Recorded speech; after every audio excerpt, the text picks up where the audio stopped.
Thank you. Good afternoon, distinguished Cooley Law School faculty and staff, cherished families and friends, and dear classmates. I was asked to lead us in celebrating this grand accomplishment and say something inspiring. No big deal, right? Except, what do I say to all of you, the people who have supported and inspired me through the past 3 years? To start, I'd like to share with you what this accomplishment means to me.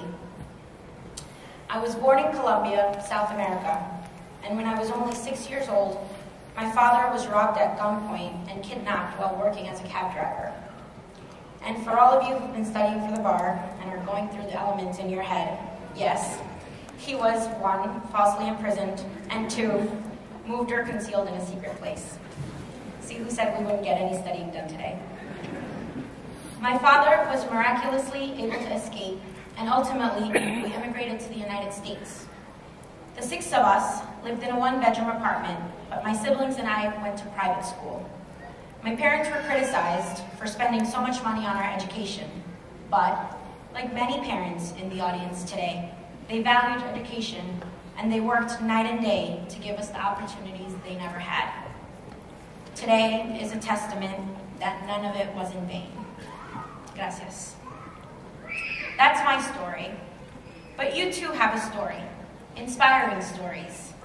Among us sits an aspiring conservative congressman from the Northeast, a retired police officer with hopes of being elected for office in the South, and a chief of staff to a state senator. We have new parents, single parents, and a parent of 3. There's a daughter whose wrongfully convicted father inspired her to change the system. Among us sit decorated veterans and officers who valiantly and selflessly served our country.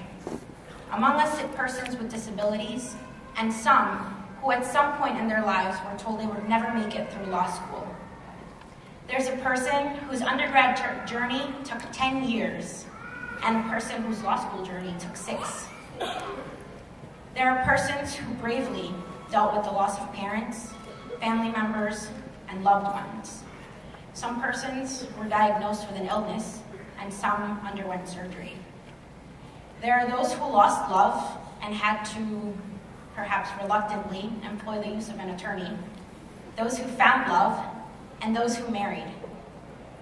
There are those whose choices were limited to jail, prison, or an education, and chose an education. And there are many who are the first in their families to have any type of degree.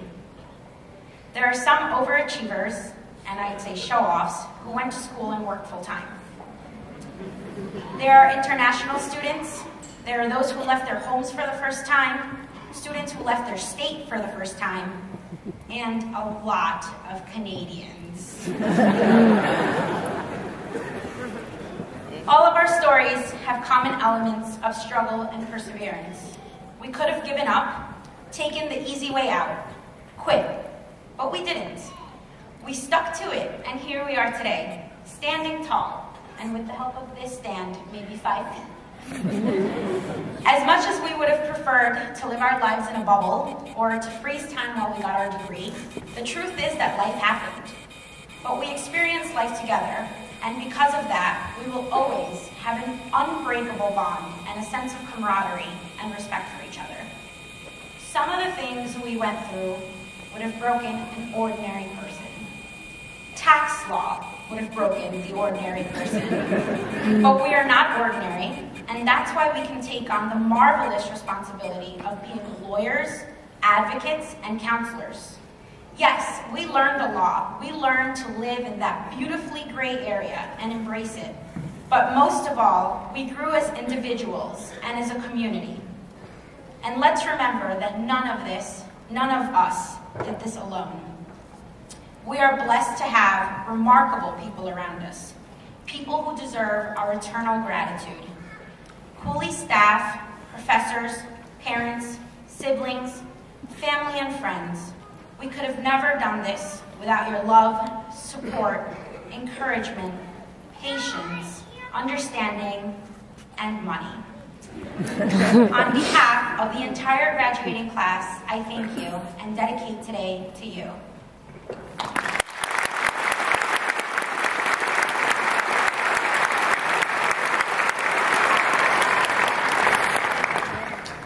Because of our collective adversity and triumphs, this graduation is more than a milestone in our academic lives.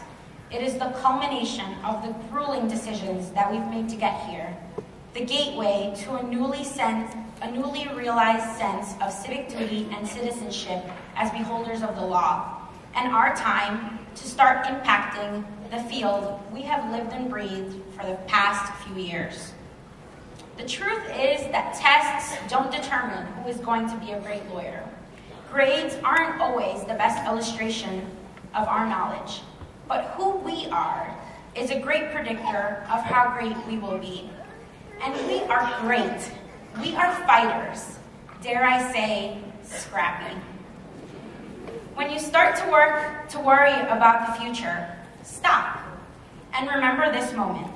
Remember what we've been through and who we are, and remember our story. We may not know what is ahead, but we will persevere.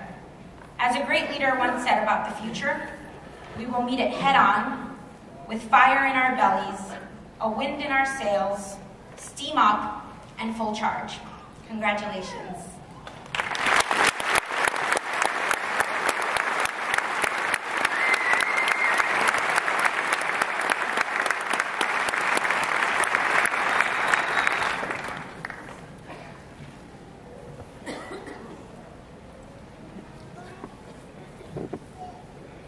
Ladies and gentlemen, it is now my privilege to present to you President and Dean of Thomas M. Cooley Law School, Don Ledoux, who will provide opening remarks and introduce the commencement speaker.